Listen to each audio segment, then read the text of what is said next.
ओओजेनेसिस। Oogenesis means होता है formation of ovum. Ovum यानी कि फीमेल गैमीट, यानी कि the development of female gamete is known as ओओजेनेसिस।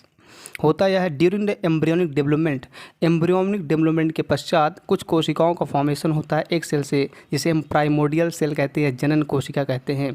यही प्राइमोडियल सेल आगे जाके माइटोटिक डिवीजन करती हैं, जिससे एक कोशिका से दो कोशिका का फॉर्मेशन होता है। और ये जो दो कोशिका बनती हैं आगे सेकेंड माइटोटिक डिवीजन द्वारा दो कोशिका का फॉर्मेशन फर्दर करती हैं, और जो कोशिकाएं बनती हैं उसे हम ओओगोनियम कहते हैं। यही ओओगोनियम जो होती है आगे जाके फूड को एक्युमुलेशन करती है, भोजन को स्टोर करती हैं और साइज़ में इंक्रीज हो जाती हैं। और साइज़ में इंक्रीज होती हैं इसीलिए इसे हम ग्रोथ फेज़ कहते हैं। जबकि यहाँ पर डिवीज़न हुआ था सेल का, इसीलिए इसे हम मल्टीप्लिकेशन फेज़ कहते हैं। और यहाँ पर हम एक ओगोनियम का स्ट्रक्चर यहाँ पर देखते हैं, जबकि सभी ओगोनियम में यही प्रोसेस होगा। यहाँ पर प्राइमरी ओसाइट जो होती हैं वह यहाँ पर अनइक्वल सेल डिवीजन होता है। अनइक्वल सेल डिवीजन का मतलब होता है यहाँ पर जो सेल होती हैं वह अलग अलग साइज में बनती हैं। एक सेल जो होती है वह बड़ी बनती है, दूसरी जो सेल होती है वह आकार में छोटी होती है। यानी कि यहाँ पर साइटोकाइनेसिस होता है। साइटोकाइनेसिस का अर्थ होता है डिवीजन ऑफ सेल। कैरियोकाइनेसिस यहाँ पर नहीं होता है, यानी कि केंद्र का विभाजन यहाँ पर नहीं होता है, जबकि कोशिका का विभाजन होता है जो कि अनइक्वल होता है। इस प्रकार विभाजन से सेकेंडरी ओसाइट का फॉर्मेशन होता है।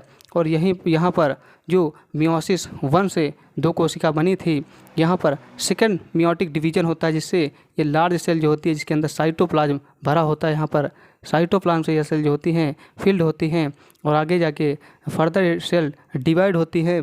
और ये डिवाइड होके एक ओवम सेल का फॉर्मेशन करती हैं, और दूसरा यहाँ पर जो सेल बनती है उसे हम पोलर बॉडी कहते हैं। जबकि जो सेकेंडरी ओसाइड की दूसरी कोशिका जो बनी थी ये भी आगे जाके फर्दर डिवाइड होती है, जिससे ये जो होती है आगे जाके पोलर बॉडी का फॉर्मेशन करती है। इस प्रकार हमने देखा कि एक जो ओगोनियम थी या प्राइमरी ओसाइट थी वह 3 पोलर बॉडी का फॉर्मेशन कर रही है और एक ओवम का फॉर्मेशन हो रहा है। तो एक ओगोनियम से एक ओवम का फॉर्मेशन होता है। इसी प्रकार 4 ओगोनियम से टोटल 4 ओवम का फॉर्मेशन होता है और पोलर बॉडी का फॉर्मेशन होता है।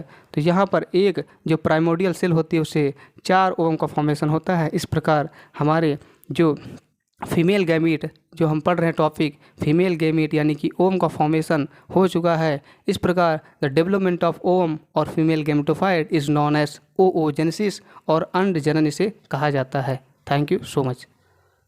चलो ठीक है, बाद में बोल दिया कि नहीं।